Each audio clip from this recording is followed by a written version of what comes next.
Për sa i përket ambasadorit aktual, unë kam shprehur, ky sillet si me qenë ambasadori Edi Rams, masi ky zotëri në mënyrë të vërtetuar, ka transmetuar në Bruksel trillimet më të pavërteta ndaj opozitës. Sikur opozita nuk është për integrimin,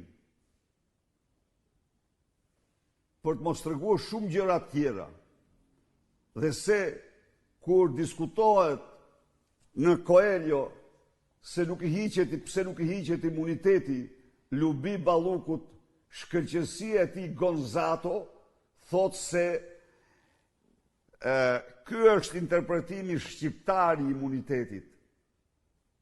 Në një kohë kur, në vitin 2009, 2010, 2011, sa herë ka kërkuar prokurori i përgjithshëm janë heq imunitetet pa asnjë koment.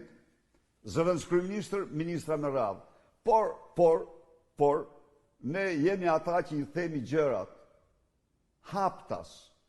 Dhe është përpjekur në shumë mënyra të paraqes opozitën si jo të orientuar drejt integrimit, po ka dështuar eksponent transishëm të Bashkimit Evropian ja kanë bërë të qartë në prani të tjerëve se opozita, se Partia Demokratike është thellësisht orientuar për integrimin e Shqipërisë në Bashkimin Evropian dhe është partneri ynë, i është thënë shkëlqësisë tij